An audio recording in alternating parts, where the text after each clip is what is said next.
Let's talk about the EV sector.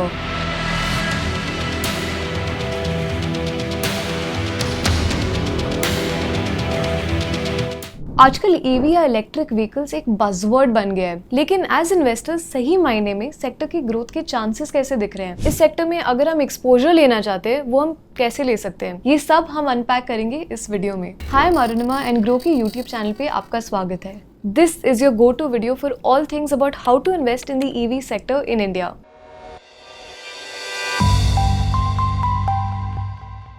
थोड़ा zoom out करते हैं। प्रोजेक्शंस कहते हैं कि इंडिया का ईवी मार्केट या इलेक्ट्रिक व्हीकल मार्केट 2022 से 2030 तक 45.5% कैगर पे ग्रो करने वाला है। EV sector mobility of future को चेंज कर रहा है and it's happening right now. In fact Indian government का तो प्लान है कि 2030 तक 30% व्हीकल्स इलेक्ट्रिक हो जाए एंड इसके लिए उन्होंने कई सारे स्कीम्स और इंसेंटिव्स रोल आउट किए हैं। 2013 में national electric mobility mission plan establish किया गया था ताकि हाइब्रिड और इलेक्ट्रिक व्हीकल्स की मैन्युफैक्चरिंग और अडॉप्शन को एक्सेलरेट किया जा सके। तब से वेरियस प्रोडक्शन लिंक्ड इंसेंटिव्स या PLI सेटअप किए गए हैं ताकि डोमेस्टिक मैन्युफैक्चरिंग को बूस्ट किया जा सके।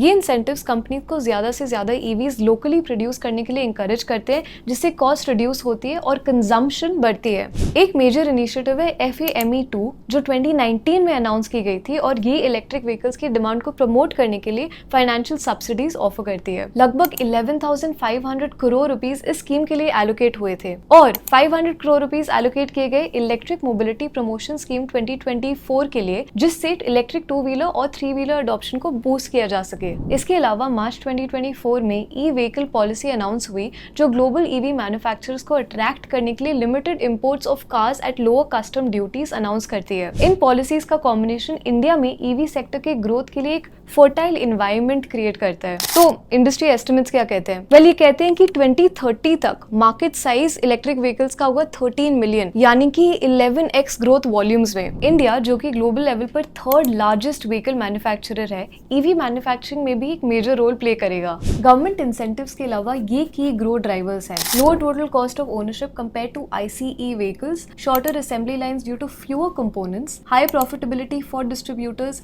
इंप्रूव्ड व्हीकल फाइनेंसिंग और चार्जिंग इंफ्रास्ट्रक्चर में सिग्निफिकेंट इंप्रूवमेंट्स। अब बात करते हैं Nifty EV and new age automotive index की, जो रिसेंटली NSE इंडाइसेस लिमिटेड ने लॉन्च किया है। ये इंडेक्स पूरी ईवी वैल्यू चेन को कैप्चर करने के लिए डिजाइन किया गया है। सिर्फ ऑटो मैन्युफैक्चरर्स नहीं, बल्कि auto components, battery manufacturers, battery component manufacturers और ऑटोमेटिव टेक्नोलॉजी मैन्युफैक्चरर्स भी। ये कंपनीज जो गवर्नमेंट स्कीम्स जैसे FAME और PLI के लिए एलिजिबल है, उनको भी इंक्लूड करता है, aiming to provide a diversified exposure to the EV sector. तो इंडेक्स का ब्रेकअप देखते हैं। 40% वेटेज दिया है ऑटोमोटिव कंपनीज को एंड 60% वेटेज दिया है new and up and coming company से जो वैल्यू चेन के बाकी पार्ट से जुड़े हैं। तो आपको टाटा मोटर्स एंड महिंद्रा जैसे कंपनीज मिलेंगी, साथ ही साथ सोना BLW precision forgings, Himadri chemicals, Minda corporation, Olectra Greentech और टाटा एलेक्सी भी। ये index new age automotive developments जैसे हाइब्रिड सेल्स, फ्यूल सेल्स और फ्यूचर डिस्ट्रप्शन जैसे हाइड्रोजन फ्यूल सेल्स और ऑटोनोमस व्हीकल्स को भी कैप्चर करता है। इंडेक्स रीबैलेंस होता है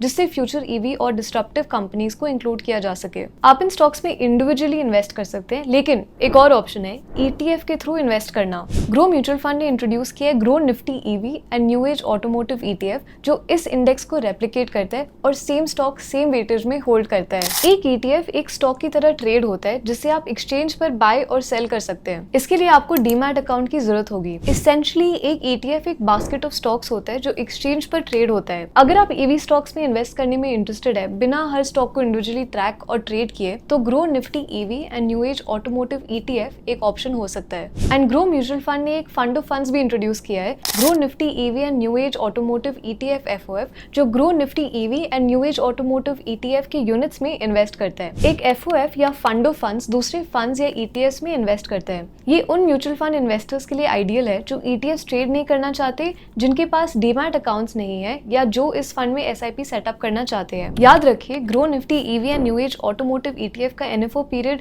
2 अगस्त को एंड हो रहा है और grow Nifty EV and new age automotive ETF FOF का 7 अगस्त को। सारी स्कीम रिलेटेड डॉक्यूमेंट्स को ध्यान से पढ़ें और इन्वेस्टमेंट डिसीजंस लेने से पहले अपने फाइनेंशियल एडवाइजर को कंसल्ट करें। आपको फ्यूचर ऑफ इलेक्ट्रिक व्हीकल्स में सबसे ज्यादा क्या एक्साइट करता है, नीचे हमें कमेंट्स में जरूर बताएं। अगर आपको ये वीडियो हेल्पफुल लगा तो लाइक, शेयर और सब्सक्राइब जरूर करें ताकि आपको ऐसे एक्साइटिंग अपडेट्स मिलते रहे। मिलते हैं अगली बार।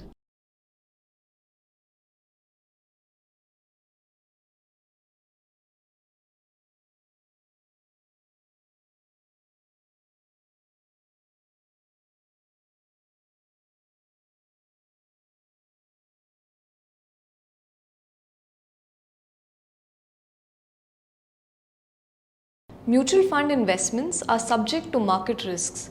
Read all scheme related documents carefully. Mutual fund निवेश बाजार जोखिम के अधीन है। योजना संबंधी सभी दस्तावेजों को ध्यान से पढ़ें।